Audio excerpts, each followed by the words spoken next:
All right, sorry about that, everybody. We had to swap back over to StreamYard, so Can everybody hear me? hopefully they can. I can hear the intro. Good sign. Well, I guess y'all couldn't hear the intro before. I don't know why. I couldn't hear the intro before. Anyway, well, so the group, we had the whole group. I don't know if we'll have everybody back right now. Perfect. Gene back. Yeah, we got Matt and Gene back, but it's the crew for MTE. They're going to do a shop owners roundtable discussion class. Y'all can come in and listen to, but they're going to explain it. And so let's go ahead and bring Matt and Gene on, and then we'll bring everybody else on as they come in. So what's up, guys? Sorry. All right, so we're just cavemen dent guys. We're not internet nerds. Technology is not our friend. That's right. No, it's not. But anyway, hope y'all are doing great. I know y'all been swamped. We all have. It's been a blessing to us all this season, and but anyway, we're excited to hear about this class y'all are going to do at MTE. Especially as a shop owner myself and Andy and everybody else. I really think it'll be good for us and new people or techs that are looking to possibly go into a shop later on. But Andy, you got anything to lead them off with? Questions?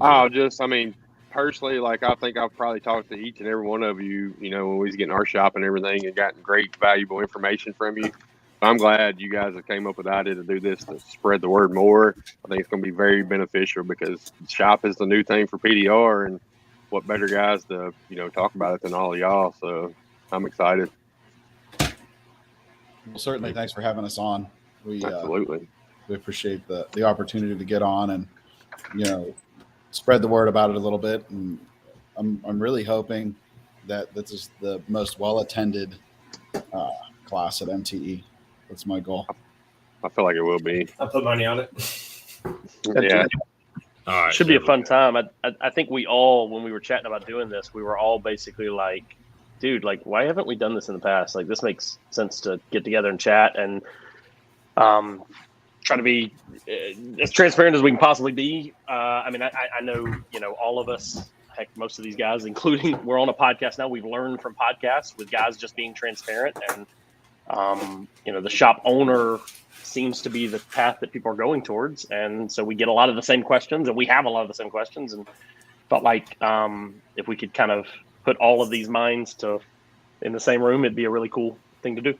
I think it's like anything else. We need people like y'all that have the information to move us forward as an industry instead of trying to keep everything secret.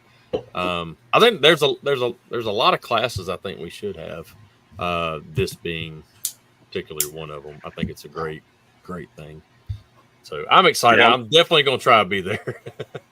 Yeah, I got some. I'm supposed to be helping set up or whatever, but I'm going to sneak over and definitely get in on this class. Well, I think we're one of the last classes, right?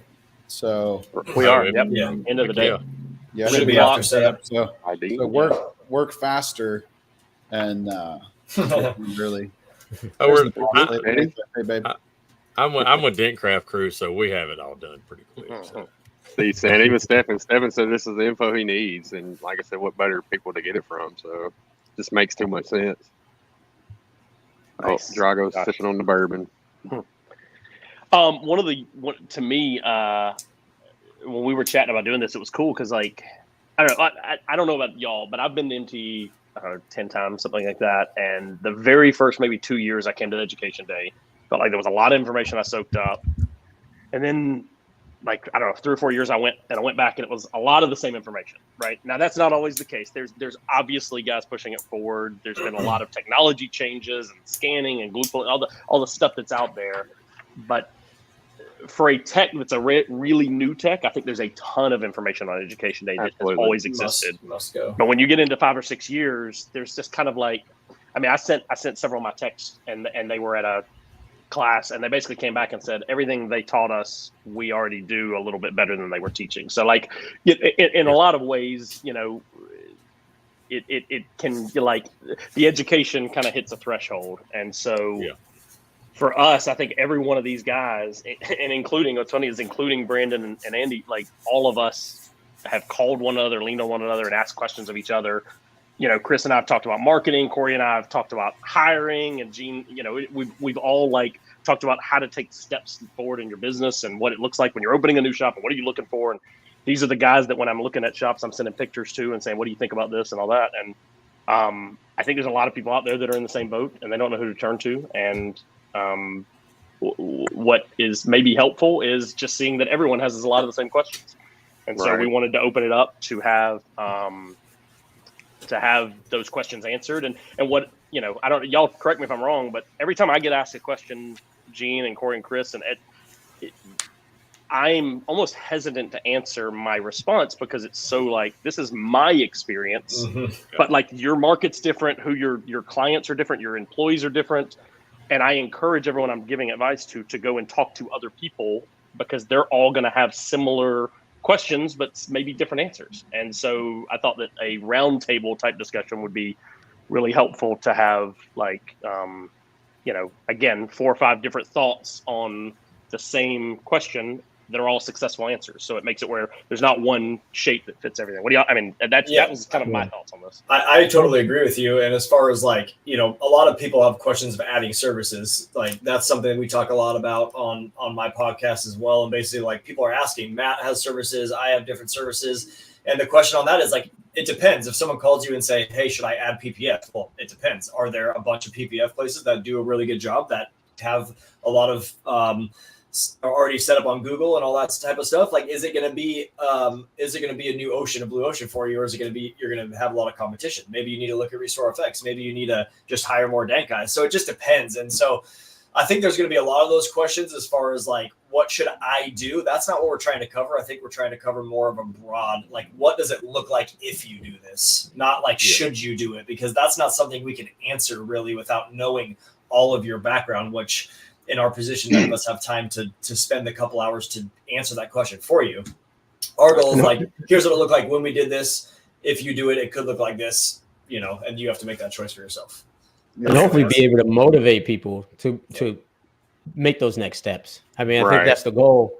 I mean, I wouldn't care if a PPF shop set up right across the street from me. I would create my blue ocean, like you said, Corey. Yeah. So if you're determined to grow something of scale, doesn't matter to me. But you got to know that you're going to be in it for a fight and how to fight that, right? And so, absolutely, you know, we do a SWOT analysis on every location we build. So I could say, hey, it's going to be a tough one, or you know, let's go some low hanging fruit. But hopefully, if you're in Los Angeles and you want to grow, like we want to encourage that, and be able to provide information around maybe some of the difficulties you may run into, and so you're just well armed. Right. I want to get to Amanda's question. I kept popping it up, but I was letting you guys roll with it. But what topics will you cover? Is it pretty much anything shop related, open for discussion? Are you taking requests? And the reason I want to bring that up is because right now is a good time. If anybody's planning on going to this, go ahead and get these guys the questions right here. They're going to have them down and they're going to be able to answer them. They put a lot more thought into it than just popping it up at the round table. So, yeah, we currently. So go ahead, Chris. Yeah, go ahead. No, I was just about to say we currently have questions, but we are taking more, and we're going to kind of just summarize them and see if any of them have a connection, and then kind of work on that. I mean, a lot of the stuff is from hiring to marketing. I mean, no question is the wrong question. So. I'll add probably what Matt was going to say, but the reason we're doing it that way is because we want to come prepared. I know Matt and I talked about it a little bit. Like the reason we're collecting questions ahead of time is that so we don't get caught off guard. If you have a question about dollars, when should you hire a tech, that type of stuff, I can come with numbers that help me make that decision and then tell you that stuff. I can't do that off the cuff, and so there probably will be a point. Maybe I don't know, Matt. I'm not sure. I guess if we have enough questions we fill the whole time, then we probably won't take a Q&A, but if there is at the end, if there's enough time, maybe we will do some like free form, but majority of it's going to be prepared. We have a lot of really good questions that that's a new joke. No, it's all right. What's funny is there are a lot of the questions that I know personally, I get calls probably about 3 times a month from somebody. They It's either me. Facebook I'm the Messenger call caller. me about, hey, I'm thinking about making a jump from doing body shops and dealers to retail location. What's that look, whatever. And so for us, it's about kind of like what we're basically going to do is we're going to have it up on a slide. We're going to answer the questions. And what's going to be interesting is, when someone's asking about multiple services, that doesn't really apply to all of us, but all of us that are going to be up there have, grinding, successful businesses that are working hard to try to be better next year than we are this year. But we all kind of went in different directions, uniquely similar because we all were PDR techs at one point, but we've all kind of gone in different directions, which is interesting to me. I think that's a fascinating topic. And so what we've done is we've on some Facebook posts, we've collected a bunch of questions, and then even in tonight, I'll go over. We'll read off some of these tonight. But it's going to be interesting because I think that what it'll do is the guys that are in that audience, they're going to be, one guy's going to connect to something that Gene says and be like, that's the market, that's the direction I want to go. And somebody else is going to say, oh man, RestoreFX is the thing for me. And the other guy may want to do more the PPF because it's the right fit for them because whatever it is. And so I think that's what's important about it is realizing that there is no one path that makes you successful in this business. It's about working hard and working smart and understanding your market, but also about being, just thoughtful in the direction you want to go. And so, anyway, I just think if I could share a stage with any guys, these are the guys I want to share a stage with because the honest truth is I know all of you would say the same thing. I don't know any of the stuff any better than anyone else. I'm just a dude with the fixed dents that's trying to grind out a business now. and I'm just, I don't want to be the guy who's prescribing anything. I just want to describe my experience. And I think that's helpful for you guys as well. Yeah. I think it's the best. Yeah, I think it's the best way you can do it. And by the way, like Stefan had posted questions. Y'all post your questions in here. It's not necessarily questions that we're going to ask and answer these guys, they have these guys answer tonight, but it's ones that we'll write down or I think you're writing them down, ain't you, Gene? Yeah, I'm trying to take notes as they come I thought up. I seen you writing. Yeah, Like and make sure this is a shop owners roundtable, so make sure it's something as Shop far related. as questions about shop related stuff. So just keep putting your questions in here, and that way they can have it for NTE. I think questions about adding. Some of the questions some of the questions we've been asked is about hiring. Who do you hire first? How do you know when it's the right time to hire? Well, you don't have to have a shop to hire, so you can still learn from something like this. Yeah. Thanks, Danny. You can still learn from things like this, even if you don't go with a brick and mortar or whatever it is. I mean, I think for all of us, Education Day is incredibly valuable, but it, in a lot of ways, feels like, again, it's geared towards young techs, or it's maybe a company, a company selling microfibers tried to teach you about why their microfibers are the best or whatever, right? Yeah. And so, like, That's what it's turned into. When we all did this, we all talked about it. We said, literally, we're not going to do any. There's no sponsorship. There's no branding. There's nothing in it for us. It's genuinely, we just want to answer questions that 6 years ago I was asking, and all of the guys on the screen were asking. And get granular. That's the go deep. This surface level question answering is not what I'm here for. Right. And that's why to reflect on Corey, we're going to have time to research these questions to bring information around it. So hopefully we can. Go ahead. Sorry. Quick shout out. Since you're going to get Education Day stuff, go ahead and go to Shuddy's class about Dr. Colorship too, because we're kind of excited about that one. He's learned some tips and tricks about that. So that's another good one to go to at Education Day. Had to throw him a shout out. Mm-hmm. He's out there waving. So yeah, right. So, guys, y'all all have the questions that we've asked so far. Which ones we sent it, and each one of you basically said these are incredible questions. They're great because I went through every Facebook post I could find. Which one are you? If there's one question you're excited about answering, maybe because it hit home, maybe because you just think it's a good question. Was there one thing or topic that stood out to you?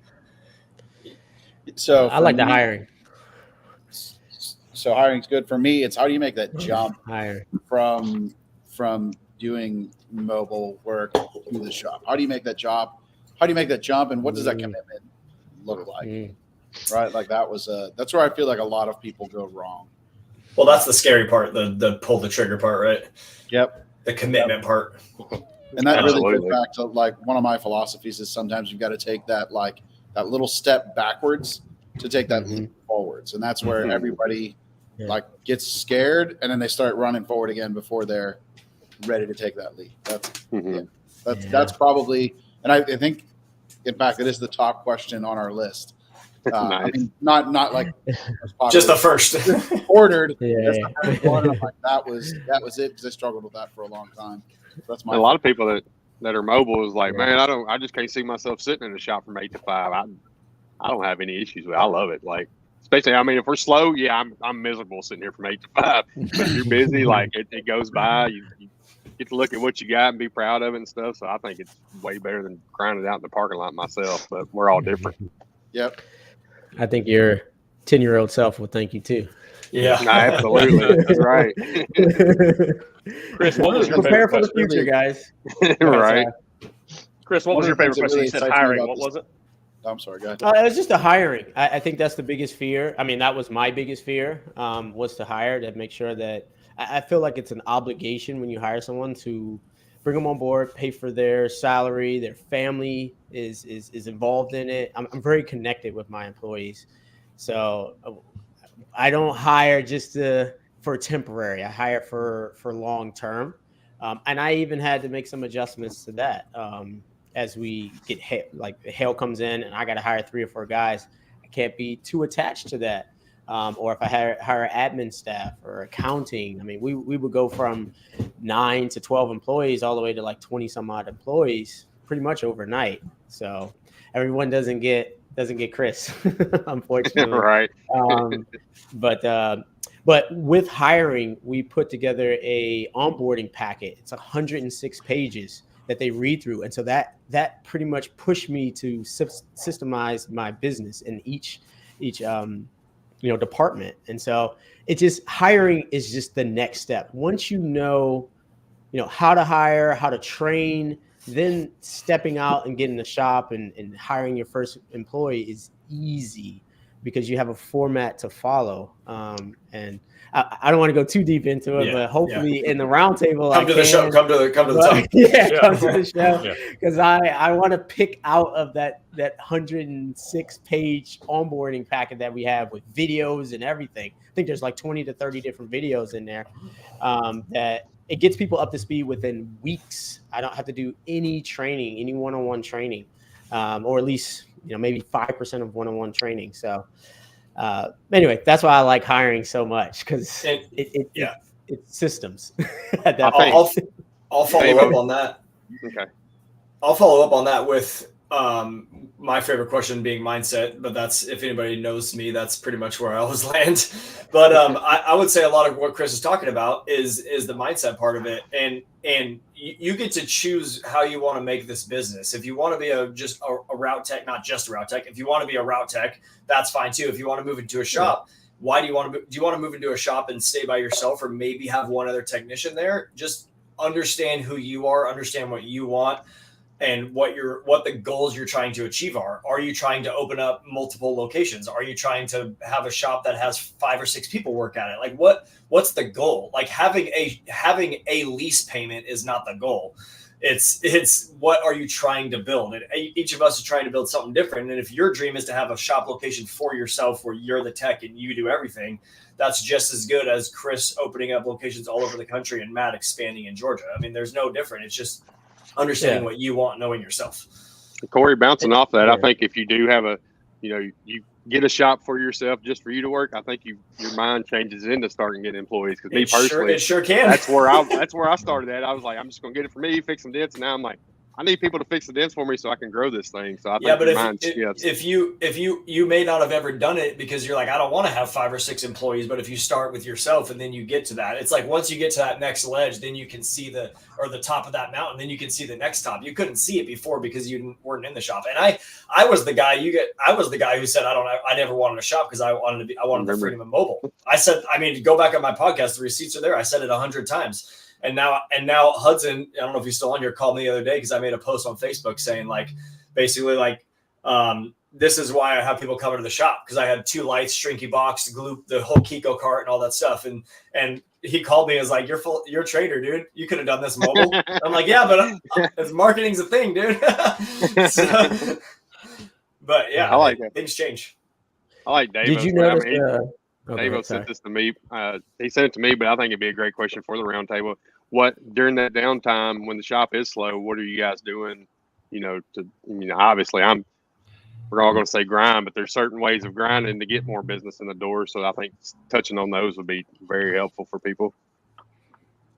Yep. Yeah. I think that's great. I love every question is going to be spawned by whatever your own experience is, like, right. Mm-hmm. And what's, I love that, when someone shares an experience, when I, call Chris and talk about marketing or we're using HubSpot or CRM or whatever it is, like he can tell his experience, I can tell mine. And we've kind of both had success in different ways using some of the same stuff. I love that, like, when a guy is on these questions, they're asking questions that I was asking 6-7 years ago. Gene was asking, Corey's. I mean, all of us have been asking the same damn stuff and just figuring it out. I mean, none of us have a doctorate in this. We just are trying to figure it out as cavemen, basically figuring out how to be business owners, right? Right. Yeah. My favorite, what I think that I would have thought my favorite questions would have been the mindset one, because that's kind of like the process orienting and all that, which I love those. But I think the hiring was some of my favorite too. I loved one of them was it's a really good question. When hiring a tech, should you hire experience or train them? What are the advantages of doing so? I love that because I've trained guys from the ground up and I've hired experienced techs, and there are advantages to both, and there are things that you should know going into both. And I think that's the thing that, I mean, these are questions that I didn't even know to ask, in all honesty, when I was starting my business. Yeah. And I think that's great that people are asking them before they go there, because that shows they're smarter than we are. Because I didn't know this. I just did it because I needed a text. I hired somebody. Right. But I'm excited. I mean, Chris, I didn't know you were that in depth with your onboarding manual. That is badass. Like, that's awesome. Oh, I got to show you. It is serious. You just made put that in our group. It is serious. Yeah, it is. That's awesome. Everything from posting to how to take pictures to nice. It's pretty good.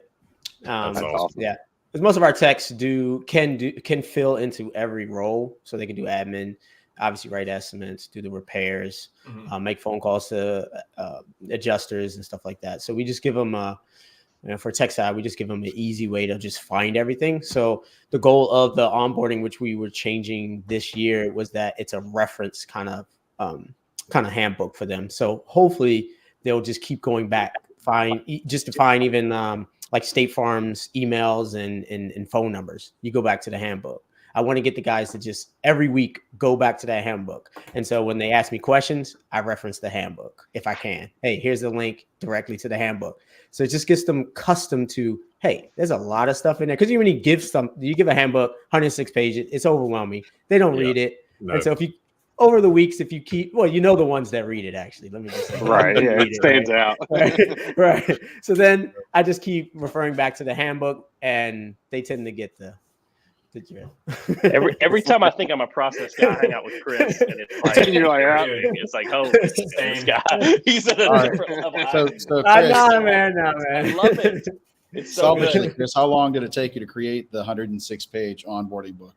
Well, definitely not like a month. It's been growing ever since, and we had to do a modification in Chicago because it's just different. So it started with admin staff first, and I'm like, oh, a lot of this stuff the technicians should know. And then as technicians come in, it's like, oh, they should know this, they should know that, and I can't be everywhere. So, but I want everyone to know. I want the company to be ran a certain way. So the only way I can do that is express myself through a handbook. And I'm telling you, it's videos, it's screen shares of how to work different software inside of the company. I mean, it's pretty thorough. So, I mean, we use Shop Launch. Corey, I think, uses Shop Launch too. HubSpot, I think, was what Matt uses. So it's basically a CRM, and there's things inside of that CRM to to connect customers to our follow-up. Every car that's in our shop overnight, they get a follow-up text message just saying, hey, everything is going great. Just letting you know cars in the shop, and we'll update you with the status early in the morning if anything changes, and we try to be a little more proactive. But that's all in the handbook, and hopefully the handbook represents our company culture too, as they read through it and as they watch the videos and stuff like that. So again, I can't be everywhere. So at that point, I want to give them me, but in a more seamless, autonomous way. If that makes sense. Right. And touching on CRM, do you have a question about CRM systems for the speech? Because I think that CRM is the way to talk go. about that. I think we haven't been asked one about it yet, to be honest with you. I'm asking, what is a CRM? What is a CRM? Okay. I think exactly, because especially, if you're a one-man show, like a CRM is huge for you. Even when you get employees, it's even bigger. But as a one-man show, a CRM can save your ass. You know what I mean? So I think that's something that definitely needs to be talked about in the shop. Yeah, as soon the first 2 or 3 times that you forget to message a customer back because you're using Facebook messages, Instagram messages, emails from your website, text message on your personal cell, a voicemail from your business, like there's too many different places. You can just basically what it does is takes all that and puts it into one number and one dashboard. Then you never, if you're following that, you never miss customers. And so if you have 3 people that call you a week, then you probably don't need a CRM. Because you can track 3 people in your head. But as soon as you drop the ball 3-4 times, you've already cost yourself potentially thousands. I know Matt could touch on this with the following up of people. You put them in the opportunity that they need to be followed up with. How much more revenue can that bring in for you for following up? We were a little slow today. My office manager, I said, hey, we're going to reach out to old leads today. Old leads meaning 2-3 weeks, stuff that we've kind of I need to think about it. I need to ask my wife. I got to get this insurance thing. You follow back up. We booked 3 appointments today just by having old leads sitting there and saying, hey, did you figure that out? Oh, yeah. So, it's huge. We could talk. We could do a whole. I've done it with Matt. A whole entire talk just on CRMs. Right. Actually, it was just on reviews on CRMs. It wasn't even about CRMs, as you know, Andy. One little thing. The beauty about CRMs is you can put them in each column, and they can be an automation for every time you move them along. Yeah. So, it's. Yeah. Chris, I bet you go nuts with some automation. Don't you? Yeah, don't get Chris too much. Too much. Yeah. So I had to go back. Even with automations, it's got spots where you put in a certain code, and it's going to say their name automatically. It's going to say whatever you need to do within that code. It's huge. It's like personalized, but it's not coming from you. You're back here working on a dent. Your system is personalized messaging people and making shit happen. So right now we're building the sales kind of funnel. So if a customer comes in, I would say maybe 4 out of the 10 that come in, they may have to think about it, but I am going to make the judgment call and see where they're at in that buying stage. I'm hoping the sales team will be able to do that. So if the guy just takes our ass in, I don't feel like he's connected to what PDR is. He's just there for the price. I'm going to send them several text messages and emails talking about the price, what's more important to him, obviously trying to bring them into the more value side. And so that's one of the ways I kind of filter. So I have 3 columns. So awesome. I love it. I bet you got 500 columns, Chris. No. Because then you got to just keep. It's ridiculous. But no. Yeah. But the automation, so that's the key. You're almost acting as 3 people from there, so. And recorded, as far as high level, recorded phone calls, especially if you got a staff, you can go back and get all the information from that 100%. Phone call that you didn't talk to the customer with. So that's huge too. You could have a class just on CRMs. Oh, absolutely. 100%. Yeah. I'm a believer in it now that I finally have I've been bugging him forever. I was like, you need it, especially you being, he's got Mandy most of the time, but still learning it.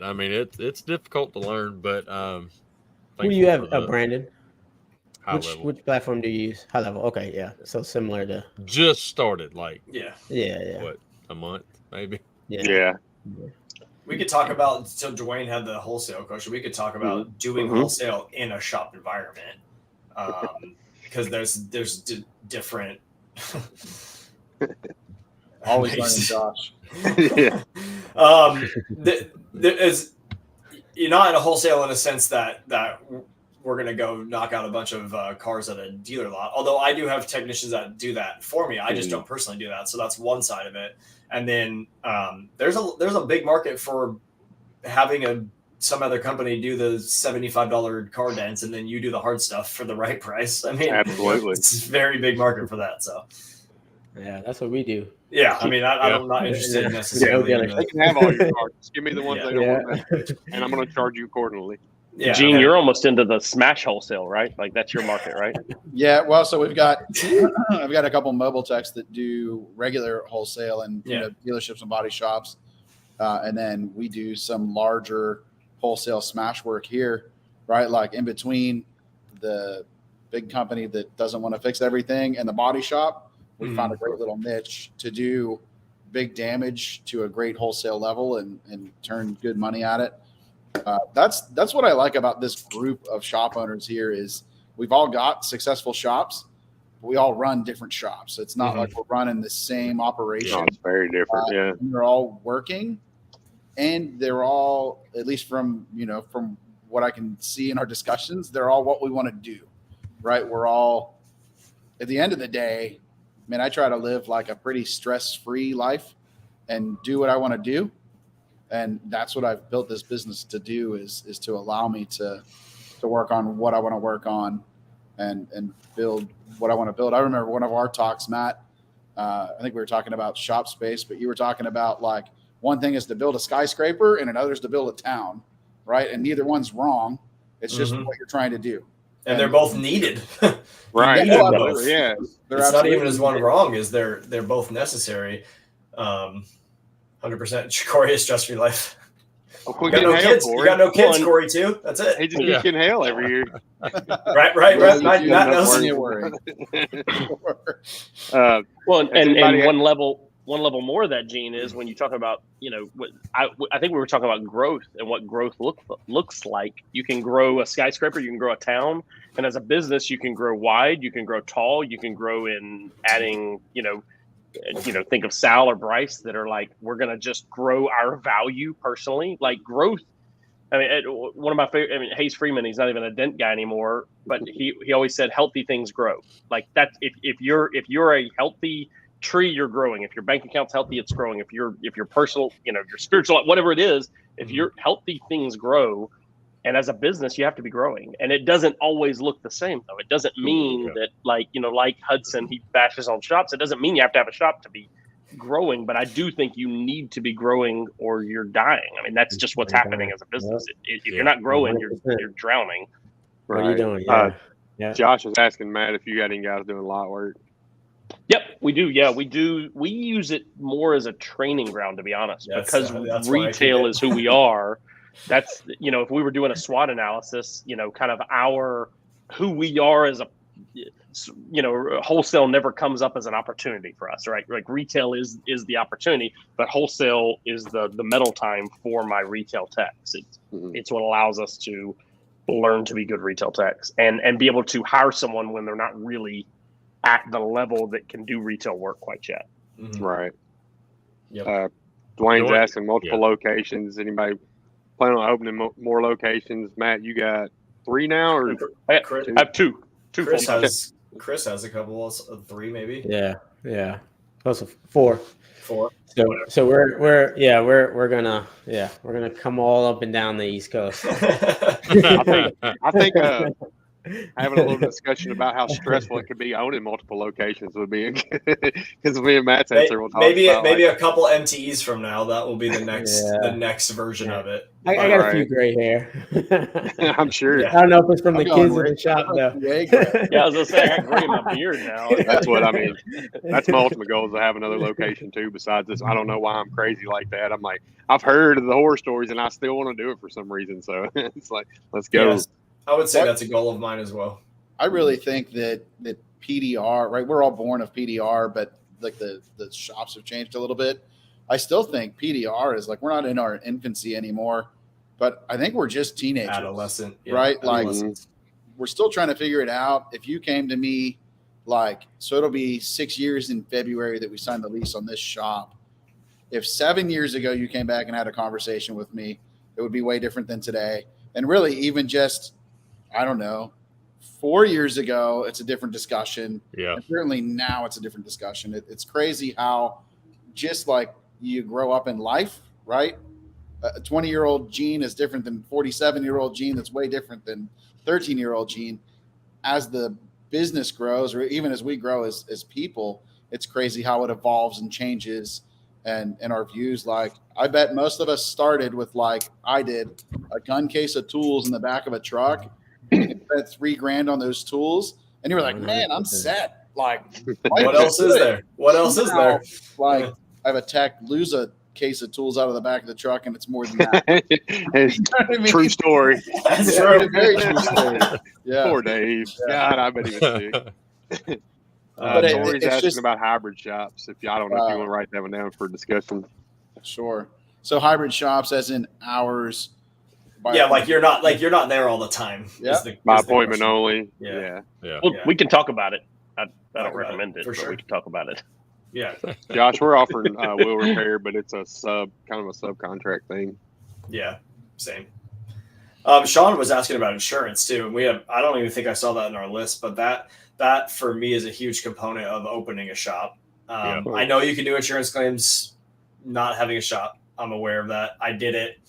I know there's other techs that, I mean, I'm sure Bryce Kelly does a lot of insurance claims and he fixes ridiculous stuff without a shop. So until he gets a shop, no one can say you can't fix stuff outside of a shop. But, Right, absolutely. Well, we don't all live in Florida. yeah, I right. mean, that's true. That's true. Or California. I mean, Corey, yeah, I was but about to say, Corey lives in California. I don't You think gotta about do the better. rain. Yeah, that's a good point. Fair point. That Um, for me, that's been one of the biggest advantages of the shop, is being able to take on larger, more complex Make sure your insurance. quotes. tailgate is closed. Yeah. So, yeah, That yeah. in the pamphlet. We're gonna add that. We're gonna add that to the handbook. Chris Wright already got it in his handbook. He's like, Close the tailgate. How to lock up your vehicle. Yeah. we do have the latest video is how to prep the car, bring the car in, and so it's we put like a steering wheel cover on, you put the little floor mats in. It's just it's simple, but Like I don't want dealers do people to it. think. Yeah. Yeah. And Yeah. so, but going back to the shop, one thing I noticed is having a shop, I either had to or it just naturally came, but we just changed our demographic of clients from going from mobile to a shop. And I don't know if it was just from my experience, but it's okay to lose some clients.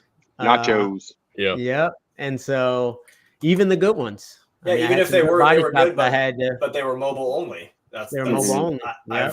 I've had that. yeah. Yeah. So But yeah. they, a lot of that, they were good because they gave you You were volume convenient. at a cheap price. Yeah. And now that you're in a shop, you can do The goods. less different. volume Yeah. at a high price. Mhm. Yeah. You know, and that's what I love about it. So Good But people question, always Joshua. ask- By the People way. always Yeah, ask, yeah. do you lose out business from not being mobile? And I'm like, you'd be surprised, at least my area, you'd be surprised how many people want to drive into a shop. Mhm. They do not want this mobile stuff. And I I haven't- was shocked. Mhm. I haven't I been was shocked. mobile since 2020. So Yeah. Yeah. I was shocked. So Well, listen, we just sat down with a new landlord, or I guess new prospective landlord, right? And his perspective of PDR is like, how are you going to pay this rent? Mhm. My wholesale guy condensed for $35. You got to do a lot of those, right? And these guys are all fly by night. And I'm like, I just said, Google me. Yeah. So sometimes you get the to little- guru, right? I'm That's kind of right. a big deal. but that's the perspective of so many people out there, is like, you are fly by night, and there's so much legitimacy that comes to our trade by being a fixed location. Right. Yeah.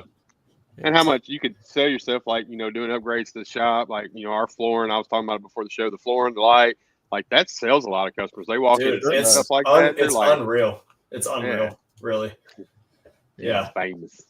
Yeah, I think our clean room has sold more dent customers than we expected because they've gone to 3 body shops and they come into ours and they say, "Holy shit, this is cleaner Yeah. than any shop I've seen." Your clean And- room is and- insane anyway. Well, and it's transparent. Like there's, in our shop we've got the clean room, but then we also have cameras in the back shop, and those are on the wall. So like you can look at one TV and see all the cameras of all the shop you can't see in the clean room. And so there's this like, well, this is the one I want to be at. So like, you know, we can talk these insurance claims into dropping with us, even hybrid claims where we're working on the dent and then we're subbing out the paint work.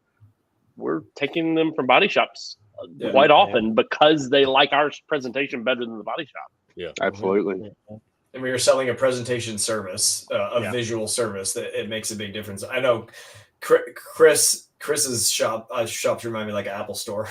Yeah, white and clean. I try. That's like as his cameras move, as his iPad is.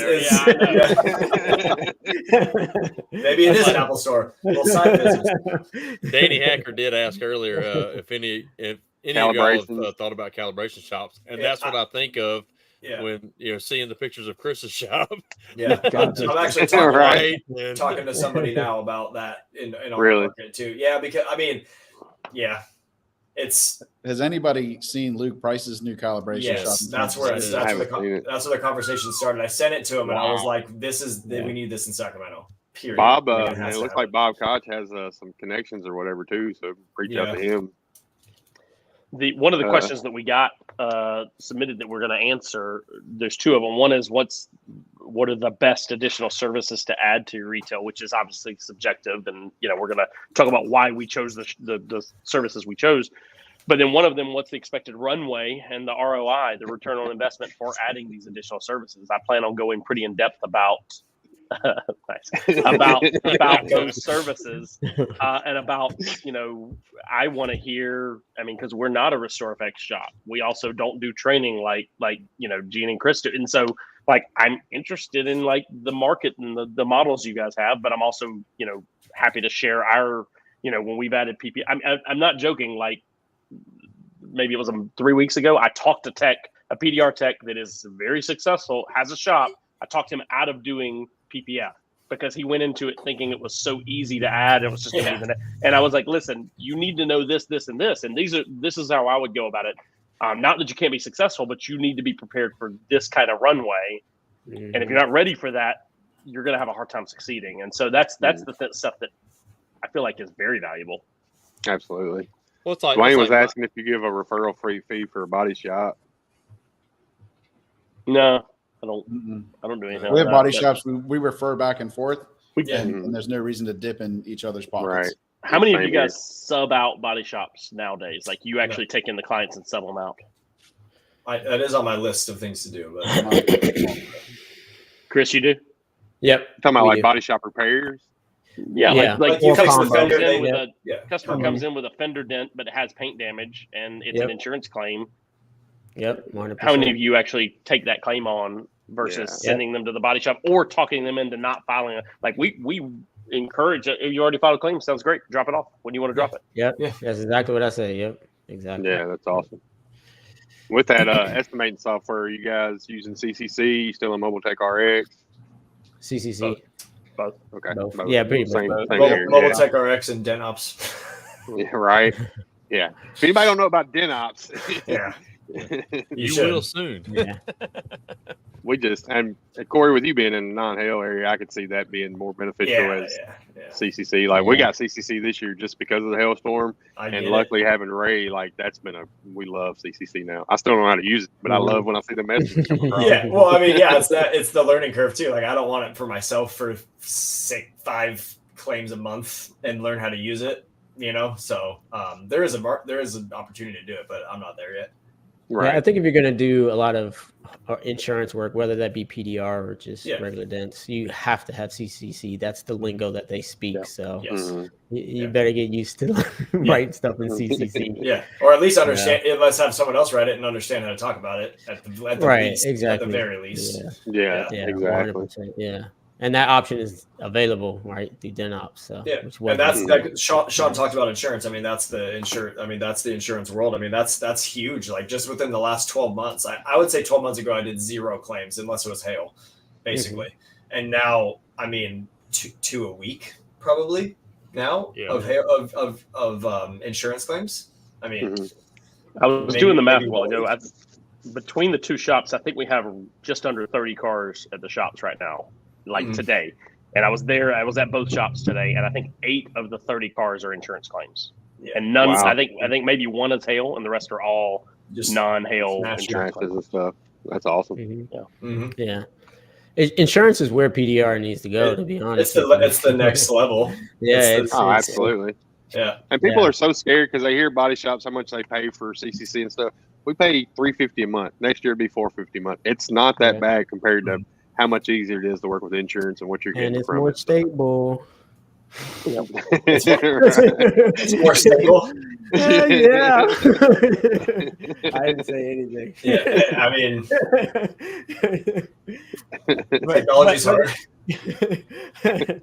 but yeah, no, it's I've had insurance agents or adjusters come and they want to get the supplement done that minute, like right in front of you, and I'll just pull up CCC and we make adjustments on the spot. Let's get it approved and let's go.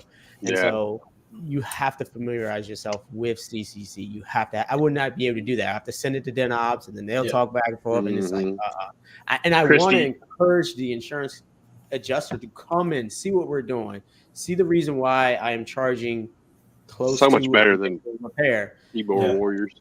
You got to go past like your company and the growth of your company and like the growth of the PDR industry. I now have several insurance adjusters that thought PDR was $75 a den or $150. Thought he was doing me a favor by doing a den for $150. That's more than what my matrix said. No. Let me explain why. And once they understand, they become your friend, and now they're referring us as an option, for repair. And they know I can write estimates within 24 hours. It's just certain nuances to get the insurance company kind of sway your way, your direction, because it's new. So that's Chris, are you writing CCC yourself, or do you have a team myself with the help of DenOps? Noah. DenOps. Yeah, no, I'm sorry. Yeah, Noah is amazing. I had him on several phone conversations. Of getting that rebuttal that I'm not used to, explaining the CCC estimate. He's amazing. He encouraged me to get CCC myself. He's like, you need CCC. He did it, me too. Yeah. And I said, I don't know. I could just send them to you and it'd be done, man. Like, I don't, And he's like, no, you got to get it. And so, we trying to get these cars, and we have everything gets stored inside. We don't have any lots, like parking lots outside. We don't have any gated parking. So everything is stored inside. So I need to get these cars in and out. So if I provide an estimate within 24 hours, I think in Virginia law, and within 3 days, I can start charging storage. So I leave that little piece in the notes. Hey, within 3 days, we're going to start charging storage at this particular time if we don't hear anything back. And just encourage them to get this car in and get it out. done. I don't want your storage money. Good luck with USAA on that. Yeah. I mean, so you say USAA, and I leave that note every time. I sent the estimate up at around 12, and we got approved at 4 o'clock. I love it. Good luck with Blue Fire Insurance. I never heard of them. Traveler. I did an estimate on July 18th, and I just now got the check, and I've got him scheduled for December 11th. That's crazy. That's crazy. Yeah. But if you go like when Noah was at, you just keep asking for the manager, and as soon as they get a whiff that it's taking this long, you're good. Or you get the customer involved. Like we had the customer yesterday reached out to us like, "Ma'am, we like to update every day. We still not heard back on your approval. Yeah. I want to get your car done." She made it happen this morning. We had approvals ready to roll. Like it's amazing what a customer can do compared to a Oh job, yeah. Oh yeah. And especially if you and Amanda, are y'all writing CCC yourselves? Not yet. Ray still kind of handles all the CCC we need to. We haven't made that far yet. I've been pushing dents, and Amanda's been handling other stuff. So. Yeah. The nice thing about CCC too is you there's tons of training out there for CCC. Yeah. There's a lot of YouTube videos. It's I don't know. I think if you take what is it like a ICAR class? I think they have an ICAR class or something for CCC and become certified. I think what is it? Estimator, I think they call it. Yeah. Mm-hmm. I didn't know that. I'm putting that on my list right now. Right. Yeah. Yeah, it's funny. So you talking about Noah. All the body shop lingo, yeah. You talking about Noah recommending you get CCC. We had him on the show, to talk about DenOps when, getting pretty new. And I expected him to be like, "No, you don't need CCC. We'll handle it." He's like, "No, I encourage you to get CCC." I was like, "Well, my conversation just went the other way that I expected it to." So Exactly. it's awesome. I love hearing that from him. You know, he's all about it. You know, he's about helping everybody when he's recommending you go ahead and get the system that he's using to make you more money. He's trying to change the PDR industry for the better, Absolutely. for sure. Not just not Not offer just his not make a solution. buck. Yeah. Right. You know, you can tell that. Yep. Man, I so have somebody's a trying to blog start post some coming DRP out. stuff. Yeah, I haven't really. Sounds like gotten Sean's into doing a DRP little bit of that. That'd be interesting to have a conversation about. I would be. Yeah, he said something about State Farm DRP. Yeah. Mm. Man, State get- Farm we get DRP, direct though, like of assignment. all the insurance. We get direct assignments just through having CCC. We get like Country Financial gets direct assignments to us already, but we're not a DRP. Yeah, we'll get shop assignments through Farm Bureau. Most everybody but State Farm, we can get a shop assignment through. For some reason, they will not give us one because we're not a DRP. Like, cool, Mm. Yeah. whatever. There you go. I think That's I'll. amazing. He says. Interesting. Yeah. Sean, come on the podcast. Either this one or mine. I don't care. I want to hear it. I want to hear you talk about it. He was supposed to be on ours, but I think we had some stuff fall through when he was on. So Oh, okay. Yeah, I want to hear about that. That's interesting. yeah, I'm curious to know too. Yeah. Because we had a lady that worked for State Farm. Her daughter's car was in here getting the hail repaired on it. She's like, "I might be able to get you on DRP." I'm like, "Nah, I'm good. Don't worry about me. I'll be all right." Threw the D word out, and you were like, "Oh, Yeah, I don't like him D words. yeah." This is putting my other panel members on the spot because we haven't discussed this. Are there any questions that you guys had, before you had shops that you would have liked to have had answered that you just had to grind out and figure out that you haven't heard someone ask that? Is there anything that you're like this is the question I had and I had to just go figure it out for myself? Yeah, I would say pay scale because when you have a shop and you have expenses and it's more than a truck and some gas and a cell phone, and you're trying to hire a tech and he has this thing where he wants 98% of the ticket, you're like, wait a minute here. I'm gonna try to be very fair, but I also don't want to run in the red. paying you now. So yeah, If that you get more was. percentage, this shop ain't gonna be here very long. That's Yeah. how that works. Yeah. I mean, pick your poison, right? So anyway, when I was definitely That's great. hiring my first technician, and then and it's that seesaw effect because he can, depending on his skill level, how do I compensate for that, and what does that look like? And so, yeah, that's the scary thing, because when you have a shop, there's a lot of, I'll just say it, we have a $21,000 nut that we have to cover every month, so. That's pretty. 21,000 before the shop starts making anything like Yeah, that. that's Before, just that's just to that's just to operate the shop. So Mhm. yeah, it's a lot. So People don't anyway. think. I mean, they don't think about that. They think you're paying rent and Yeah, your insurance and go. It's like, no, we got Yeah. advertising. We got all the stuff we got to do. Yeah. Like, Yeah, no, it's different. It's different. So yeah, no, that's the biggest fear. I Yeah. would say for me it was scheduling, and then I just moved shop locations recently from I had basically like a 2-car shop to an 7 to 8 car shop essentially, and for me it was scheduling. So, and I learned this literally just the month of December having this shop, having people drop cars off for longer periods of time. I came from the mobile world, and then I was like mobile / in shop, and it was like 2 to 4 hour windows. That's how I did everything. I'm like, I'll go to you 8 to 10, you're 10 to 2, you're 2 to 4, and now it's like drop the car. There's no unless I know for sure it's like a 5-minute dent. Like I encourage nobody to wait. You either drop it off for half a day, a full day, or a couple of days, essentially. And that's so huge for just always, for me personally, always having work to work on, because there's always a big dent. I'll schedule small stuff in between. That's fine. But that one's always there. I'll fix the door dings or the half day car and go back to that one. And that was something I learned literally this month, was just how to schedule a shop. And I could go further, but Let me ask you this, Corey, because we solved this problem by a loaner car.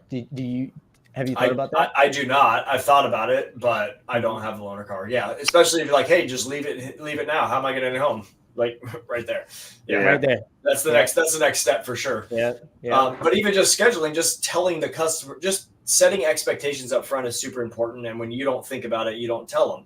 I'm like, oh, how long does the repair take? I look at the dent and I'm like, the repair's probably 3 hours. But now that I'm in a shop and sometimes I get pulled to look at another car or someone else comes in or I got to do something else, like 3 hours turns into 5 pretty easily. So, Yeah. And when they're waiting, I feel fully obligated to skip lunch and the bathroom to finish the tent as fast. You know, like I feel pressure, like they're sitting there looking at me. And so just setting the expectation on that, like I just tell, like, just drop for the day. Like I have a spot for a bunch of cars now, like drop it in the morning. Like tomorrow, I have 3 cars. They're all door dings, but they're all dropping for the day, which is great because I can do them as needed. If I need to leave and do something, I can do it and come back. And it's just that was huge. And I learned that literally this month or month of November. So one thing we do is we do all our estimates from 9 to 11.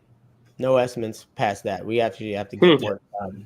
That's and good, so now we do have some walk-ins. We ask them to be patient with us. Yeah. We will take a little bit of breaks, but I mean, sometimes the walk-ins, it's crazy. If it's a nice day outside, it can get crazy.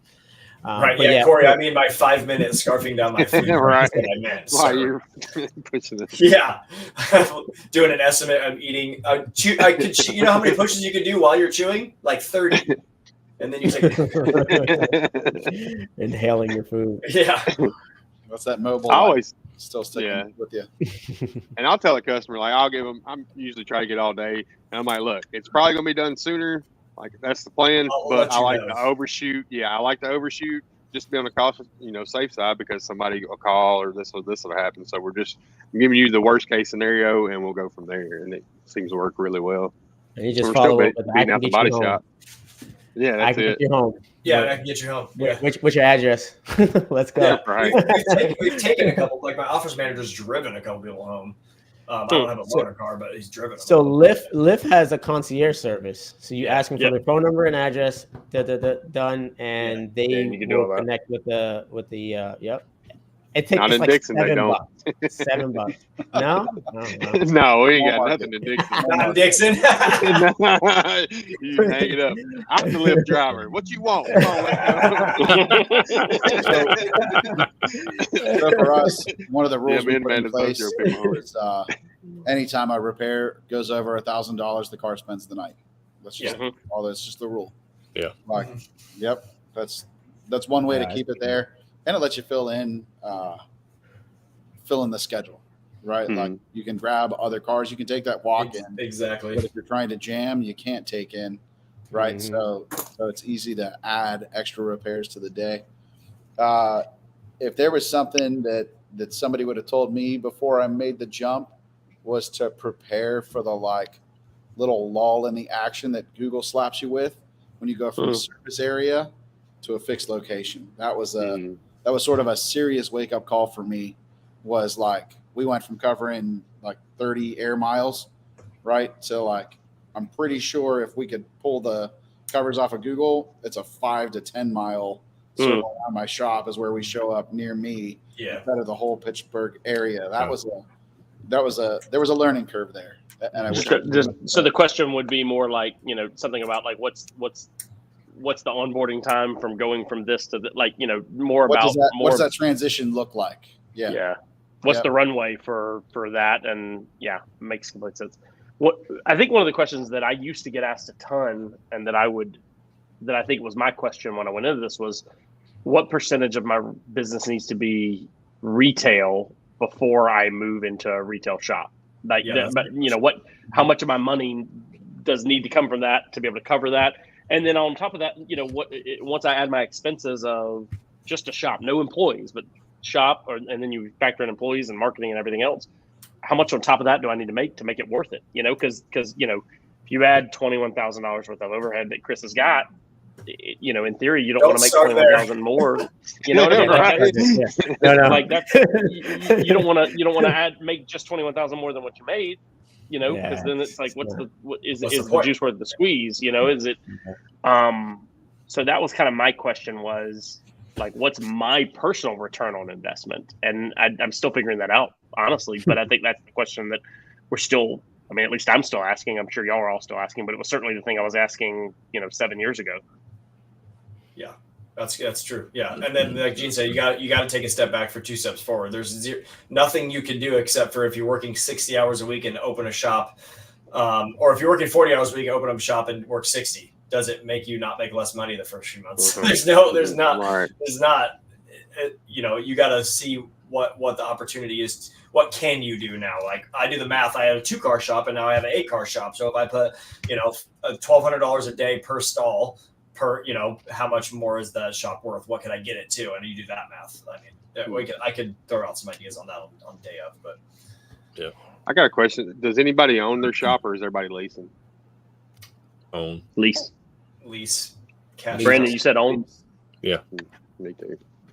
Andy and Brandon rocking the ownership. Yeah, that's good. It was, man, the mortgage was cheaper than anything I could find for rent. Yeah, I believe that. Like, I didn't even look inside. He was like, we got this for this price. I'm like, I want it. I don't even care what it looks like.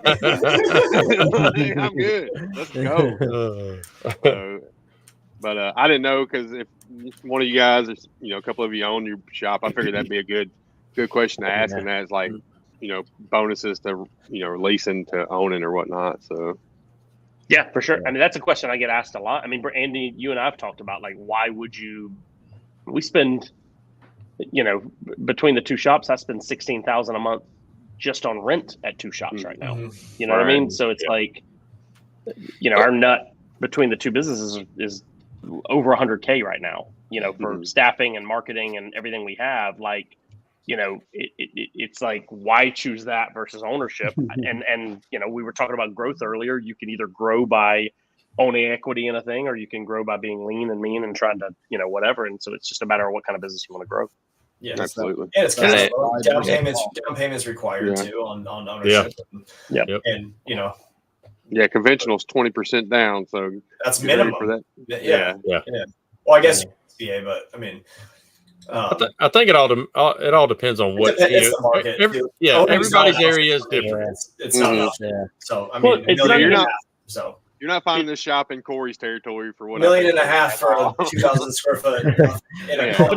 But it's also about what kind of business, like, what is your goal too? Like, if your goal is to open 10 shops, then owning one doesn't probably make a lot of sense. Doesn't do anything. I'm not going to buy 10. In all honesty, but if your goal is to own a shop and then maybe develop a guy and then maybe sell the shop and have somebody paying you rent, or sell the company, then obviously that's a significantly better model by owning the dirt, you know, than not. So it's a matter of what you want to do. You know, like somebody said, what's your goal 5 years from now? It's more what's your goal 20 years from now. Yeah. And that kind of helps determine what you should be doing with your equity. Yeah. So like me, like I own my property here, but if I were to expand across the bay, I'd probably lease over there. Yeah. You know, until I find that perfect area. The place I want to put my next location will probably be leased. I don't see being able to afford anything in that area, so we'll see what happens. Yep. Closer to Nashville. Yeah. Staffing's really, really expensive. As soon as you're not the guy doing the job, it's really, really hard to own. Yeah. Right. And when you're trying to be the guy not doing the job, and you look at the numbers every time, it's like, dang it, that's a lot of people I have to pay to not do it myself.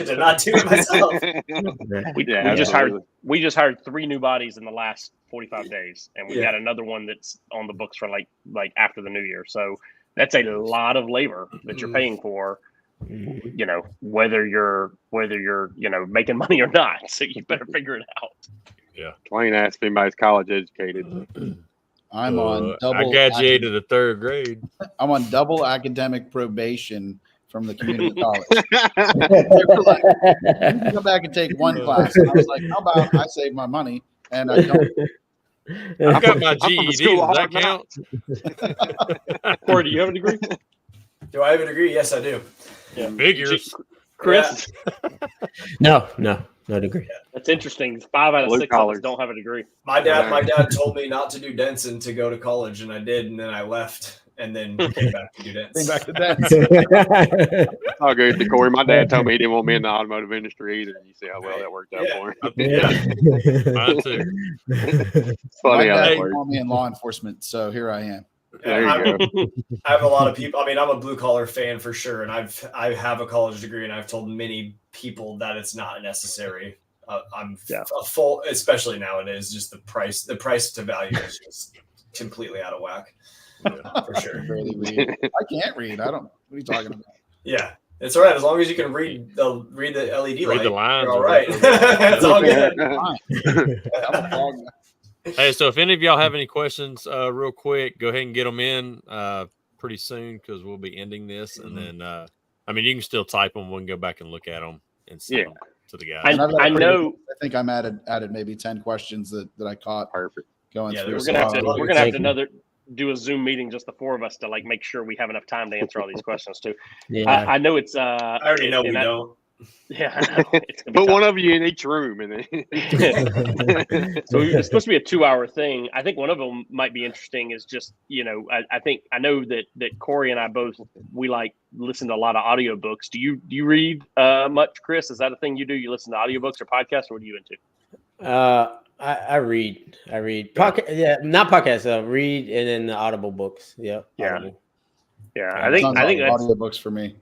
yeah, I think that's the thing that like in all these like the guys that I want to learn from. One of the common threads is they are constantly looking to someone else to try to learn. We're all listening. Yeah, exactly. We're all you're reading or listening or right off camera. I've got the same. It's like, what's the next book you're reading? And I know a lot of the guys here we've shared books with one another, and that's a thing that like whether we're college educated or not, education is incredibly important to us. It's just more we're more granular in that we're trying to educate ourselves on what seems to matter for our day-to-day business and our 9 to 5. But it's that might be the worst thing about college is that you think that you finished learning after college. Yeah, exactly. That's probably the biggest problem that exists, and like that was. I don't know. I don't know. What I know now from reading just all the books that I've read over the years, it doesn't touch college. It doesn't touch it. Yeah. And it's changing. The world changes so fast. CRM system 5 years ago. right. Yeah. I learned that shit by reading and talking to all you guys. That's it. Like that's the only way to do it. You can't go to college for CRM system. Come on. Yeah. No. And I always, as far as my education, seeing Gene and Melissa's praises with the 20 group, like being in that group alone has fast forwarded my career, our business and everything. So shout out to you guys for that. Corey's in it, Brandon's in it. So you guys know, Yeah, thanks guys. And it's not $40,000 a semester either. Right. No. And learn so much more valuable shit. But yeah, like Matt, going back on the books, I know, what, a year and a half ago, whatever, Matt was recommending so many books and stuff, and I've listened to all of them because I'm a big audiobook guy. Because if I open that book and start reading, I'm going. But I listened just like All This Hell I did. I was working 7 days a week. Yeah, in every car, I had a new book I was listening to for every car. And that's what got me through. But see, and I can't do audiobooks because if I'm working, like the information in that book's going out the window. I'm not paying attention to it. So I have to actually physically sit down and read yourself. You gotta know how you learn. But like it was, man, I think going back to like Zig Ziglar when he was like, you got a university in your car. You're out doing this stuff, like go to that school. That's my college education is all the books, audiobooks I've consumed. Like, because I know I learn better audio wise instead of visually, or at least reading. Especially when I'm using my hands. That's the funny thing. If I sit in a chair and listen to an audiobook, I can't do it. Yep. If I fix dance and listen to an audiobook, 10 times better. It's weird. That's crazy. Yeah, like you said, everybody's different. That's weird.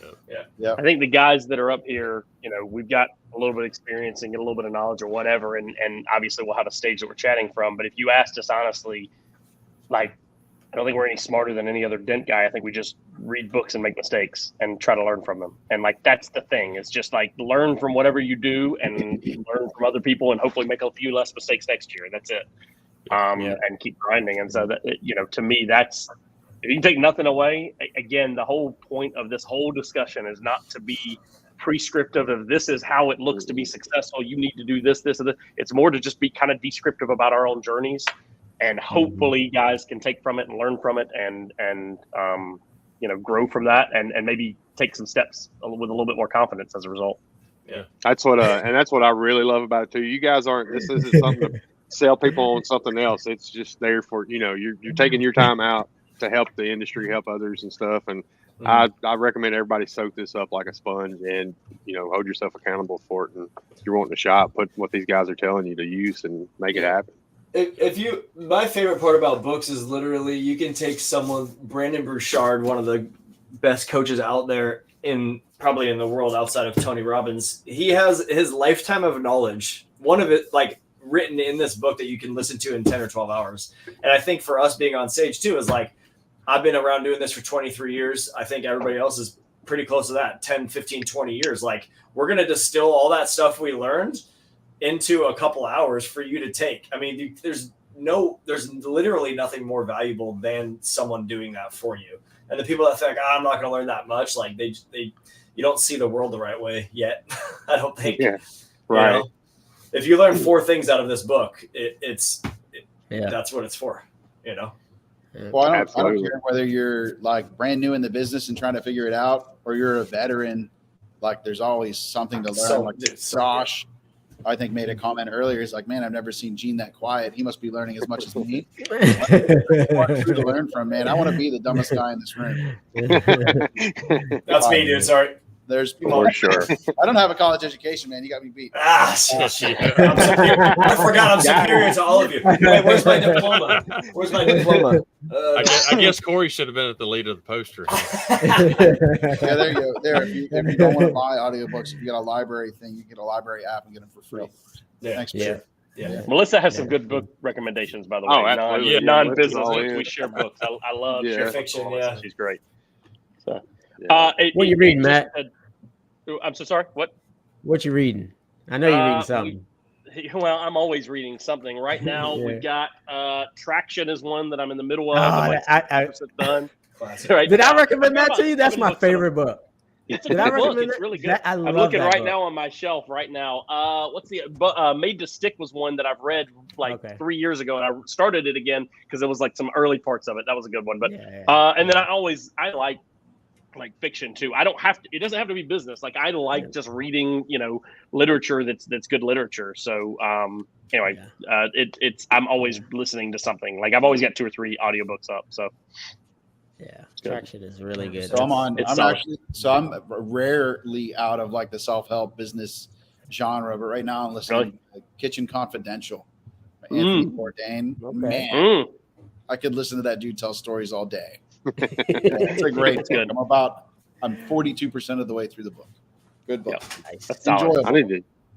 I was reading a couple of the Reacher books. I need to get back into that. Those had me sucked in pretty good, and I fell out of it. And now the new season's about to come out on Amazon, so I want to go ahead and get ahead of that. Read the books. I got still Amanda's Kindle to do it. She's got 2 Kindles. I only got to steal one of them. How many books have you read this year? It's an insane amount of books that she's read.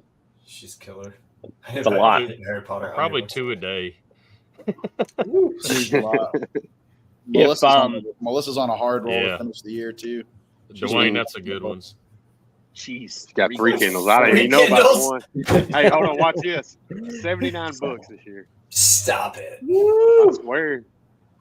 I don't even know how to figure out how many audible. I've not listened to that many this year. I don't think that's a lot of That's books. reading too. That's not audio. How many That's books have you reading. read in the last month?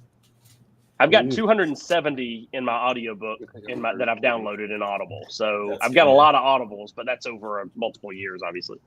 Look, they were supposed to fly out with me from Nashville to Pittsburgh. I remember And that. my flight got canceled, and they were like, "No, we're flying later because Amanda was waiting on a book or something like a that." book release.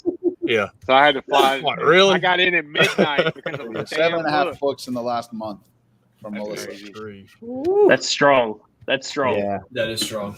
Damn. Yeah, very. I love it. I love it. Somebody needs a job. I'm just kidding. No, she does more than a lot of us. Damn, Brandon. Oh, that's going to come back. Brandon I won't know. be an NTE now, so don't worry about that. I will be kicked out of the 20 group now. Amanda, will be Somebody reading. asked You can't even what talk app to to Amanda. use for audiobooks, and if you're friends with Amanda Christensen, you've been murdered. If you're friends with Amanda Christensen, her sister owns a bookstore, and there's this independent Audible style app called Libro.fm, and you can actually support her store through your audiobook subscription. It's pretty cool. So I still use Apple Books, but that Libro.fm is pretty cool. So hit Amanda Christensen up for that. That's cool. And just so since we're talking about Amanda Christensen, hit her up. She was on Denton Dreams last night. They're about to offer a accounting, bookkeeping, tax service.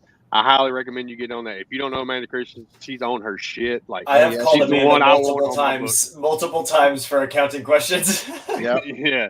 So shout out to her. Go, give her a call, and it's going to be like, I mean, what better person to handle your bookkeeping and all that than somebody that's familiar with the PDR industry? So I'm gonna be a big fan and supporter of that. That's going to be a really solid business. I'm excited to see awesome. what they do with that. Yeah. Absolutely. Then we got your new institute, Gene, that you're doing glue pulling class and stuff. Yeah, At the master class is like, we're in testing mode. I've got a couple people in testing, right? So it is like, it will launch this month. I'm super excited about that. So the glue root. the glue room. I love it. I actually like that question. The biggest mentor too. I think we're gonna do glue root. That's awesome. I'm adding that, by the way. Biggest mentor. Y'all got to come up with your biggest mentor in the industry. So, like, just a real. I don't have one. I can say mine since I'm not doing the speech. It's like 4 you guys right here. Ryan Shutt. Man, I can't even name them all. It's like everybody that's I've ever reached out to that's helped me on the spot. There's there's 5 of us other than you on here. We equal. Screw you guys. I'm going home. No, Brandon, even because I actually just hit him up the other day, took video of him. I was like, what am I missing? And he's like, right here. All right, cool. So I will to be a test tube Gene Fetty. But I always joke that I'm not Matt Moore. I'm the Matt Moore you get off Wish. That's my goal. I'm the bootleg Matt Moore. It's almost the same. Yeah, right.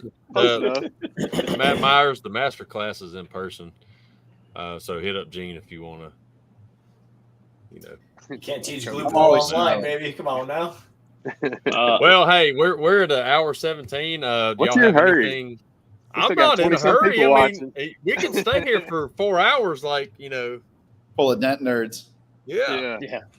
Ain't enough whiskey in the room. I gotta go put kids to bed, so I can't stay 4 hours. I got Yeah. and Like, horse that's butter. what I want to go home and eat dinner. Yeah, I'm kind of hungry myself. So I'm hungry. I got a dent to finish, and I got a shop to finish cleaning because our toy drive is Saturday. So Here's what I'd encourage. If you've not done Education Day because maybe you went once and it wasn't, whatever, the goal of this is to make it as valuable as possible. And on top of that, I know that Gene's hosting a couple of classes that I'm going to be part of that I know Paul's got a class he's doing, Paul Coordinate. I mean, like, leaders in the industry are hosting these classes now. Obviously there's companies selling things, but that's okay. But there are also just leaders that I want to learn from that are going to be there. So try to be at Education Day, MTE. I think it's going to be the most valuable yet. And I'm a little biased, but I think that's the case. And then if you've got questions that you'd like us to answer, message any of us and we will add it to the list and try to put it together.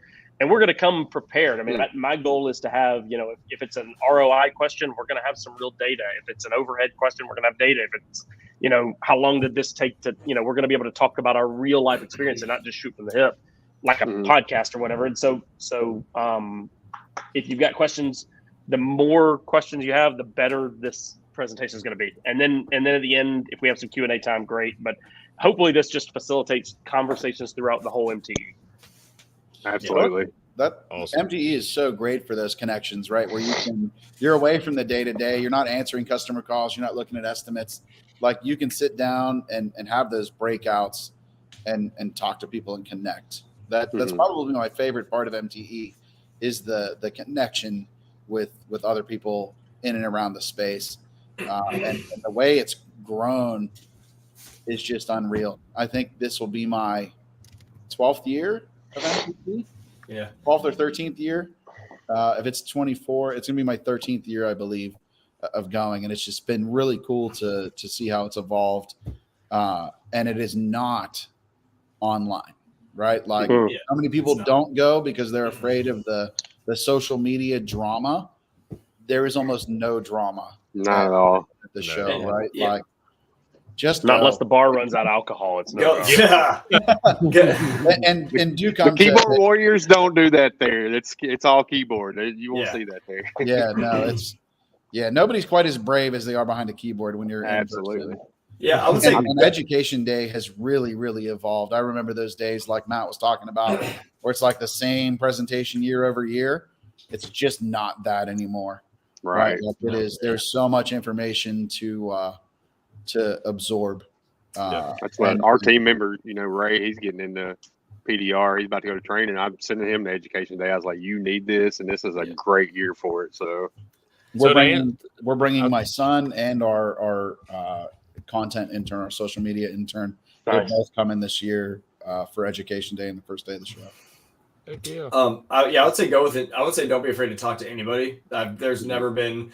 I would say Matt and Gene and Mike Toledo and all these guys were, you could say, famous. I guess you could say, or industry leaders before. Gene is Googling. Just Google Yeah, me. Google them. before anyone even knew my name, and all of these guys are great people. Like Yep. you could talk to any single one, any guy on here or anybody not on here that you perceive as an industry leader, they will stop and talk to you in the hallway. They are not scary. There is nothing there. Everybody I know is humble, from the best technicians in the world to Bryce Kelly to the best business guys and Matt Moore. They will talk to you. Yes. And it is a great conversation, and there's nothing to be worried about. Like if you want to come and say hi and say I've listened to your podcast and I appreciate this, like that is like, please do that. Corey, did you read that? Gene is the glue guy. I didn't want to say it earlier. Listen, I dropped my glue sticker, man. Just embrace it. If you're That's it. Just you got to do it. Like they embrace the glue room, dude. I Yeah, that's freaking right. love that. The glue Right. room. Love it, dude. So Corey, it's funny that you say that. That is exactly how Corey met me. I was working the Kiko booth, and he came up and he said, "Hey, my name's Corey. I'm from Sacramento. I'm trying to start doing some business coaching. Can I give you my card? Can we connect?" Literally, like he's still in my phone as Corey Denka. Corey business Denka. yeah. Coach, 10 Pro Sacramento business coach. It's like the longest name in my phone. But that was exactly what he did. Is he walked up and he was like, "Hey, you don't know me, but hey, nice to meet you." I know you. Yeah. But that's the thing. Like I remember being very nervous about that because like you're an absolutely. industry leader and I'm not, and that's okay. And like don't like go to MTE because all these people are standing in a room drinking a beer having the same conversations. No one is better. No one on this call is better than any of you guys. And I promise you, the amount of people that paid me to coach them and I learned things from them is an endless number. Like everyone has stuff to offer. Okay, so just don't please come talk to everybody. So that's I saw Corey slap a golf ball at Top Golf against the back wall. And best shot I ever hit, dude. That guy right there. That's the guy I need to be buddies with. That was like, I did not know you invited me. I showed up and they're like, okay, you're up. Showed up like, at Top oh, Golf God. and he just killed And it. And I was like, best shot I who's ever this kid? Never Like, hit it was one. awesome. Yeah. Oh, I thought you meant the back wall behind him. No, there was Smoking the ball. I And we freaking were all crushed like, it. There was a little Holy what Spirit in the there, hell? right? All right, it helped out. It was impressive. It It was an impressive showing. It was. Matt, I remember meeting you at MTE. Like I think you were still a one-man show, mobile and stuff, and we met and talked and formed a great friendship. I can't be thankful enough for that. Just sitting down and talking to you that night. I think that's literally the common thread is that all That's six how of we us all on this met. podcast all met at MTE. Like whether we knew maybe behind the keyboard or whatever, but I consider all of you guys friends. Like if you were in my town, you'd have a place to stay, and it's because we met at a trade show. And so if nothing, I mean, if that's not a testament for MTE, I don't know what is. So get down there, meet some people, educate yourself, buy some tools, and grow. Yes, I want to touch on something Josh Drago said earlier. Was that Thursday's his busiest day, so he didn't know if he's going to be able to make it. Doesn't matter. Right. Exactly. Look, educate your customers in that. You have to put the effort into growing yourself to grow your business. And if you want to grow, you need to take the time to come to MTE, come to the education classes, spend that on yourself. We're shutting the shop down. Like we're bringing Ray, his wife. The whole shop will be shut down. Continuing education. That's what we're doing. We'll be back next week. Yeah. And this will sound more harsh than it's intended to, but don't think like a tech. Think like an owner. If you want to be a business owner, act think like a business owner, and that means investing in the things that you need to invest in. And if nothing else, invest your time. And that's to me. I mean, I'm going to be down there to talk, but I'm also going to be down there to learn. And Yeah. you know, I think all of us are going to be, when we're not talking, we're going to be learning from somebody else. You're So, learning, yeah. Yep. For Listen, sure. you either work in your business, right, which is the tech mindset, or you work Mhm. on your business. Absolutely. If you want to grow, you have to work on your business. That's it. Yep. Yeah. I've been 100%. saying that here for this past year. I'm like, I'm too busy working for my business. I need to be working, Mm-hmm. or too busy, for my business. I need to be working on it. And I ain't had that Yeah. opportunity yet, but I'm trying. So I see Vincent keep popping up in the comments. It was really cool to watch him after the advanced skills seminar this summer, the growth that I've seen him show on Facebook, right? He took and he invested in himself and came down for a few days, right? And took that back and put it right into play. And he's off to the races. Yeah. Nice. Good. Yeah. Hey, Vincent, get ready to be on the show then. Jeff McMahon was another one. You know, Jeff went to the advanced skills seminar. That dude came in here so excited after he got back, like all the stuff he learned. Like, it was awesome to see it. I was That's just happy awesome, to man. show up and have an old fashioned and a cigar with Matt Moore. Right? Me too. Me too. He said, "Man, I like to have one with Matt too." I'm gonna go have one with Matt tonight. Brandon, Melissa had a good point. You want to give a shout out to your toy drive? Yeah, I'll post it in the comments once we close this out. That way everybody has it. But yeah, our toy drive is this Saturday. We're having a car show / toy drive, but we still have time to make monetary donations. And I can't thank our industry enough, because just like every year, it's our 4th year. But I would say 95% of our donations come from our industry. So Same here. It was huge. Yeah. We're just trying to get the community involved a lot more. But anyway, so I'll post the Venmo link at the end after we close out. And if anybody wants to donate, we're going shopping Thursday night or tomorrow night. So you got time. But anyway, hey, okay. So do y'all have any more things? So I just want to say that it is February 1st, so that's Education Day. Thursday at 3:00 is our talk. Right after you get out of my talk, Advanced Loophole, we'll all just as a group, we'll just walk over. I'll hop off on stage, I'll make a big entrance, and it'll be great. I'll bring a whole crowd with me, and that's my plan. You're going to Gene, Education Day. Gene's just going to be running back and forth across the hall to each of his classes. That's right. He's going to have like, I'm hoping to still sweat have a stains voice. on his pits. Yeah. Yeah. Well, I personally want to say thank you all guys for doing this. I never thought, 5 years ago when I started Dapper Doom Repair, I'd be sitting here on a podcast talking to you 5 guys, Brandon. I'm sorry. Not a burger joint. But no, I never expected to be here, and I owe a lot of that to you guys and stuff for the guidance and the education and the help. So I'm a firsthand believer in what these guys are offering. So go see it. Yes. Well, we're excited to have you all there, and thank you guys for having us on. You've got a great show, a great audience, and we appreciate you guys taking one of your evenings to have us on to promote this talk. So thank you guys so much. Absolutely. Yes, thank you guys. Well, we appreciate it, and appreciate everybody that was commenting, watching all night. We had a huge audience. So that ought to make y'all feel really good. So hopefully that's going to be a lot of people coming to MTE. What size room did we get on the? It's not big enough. Well, listen, if I can go standing room only by myself in a big room at MTE, the 4 of us, that's better be like standing on people's shoulders, sitting on laps. Right? They're gonna need to shut down the room because we're gonna go past the fire marshal's code or something. allotment. That's my goal for this talk. I like it. So he's back, Josh. He dipped out and he's back. Yeah. I got to roll though. I got to take my kids to indoor soccer. Yeah, absolutely. We all do. Nice to see you guys.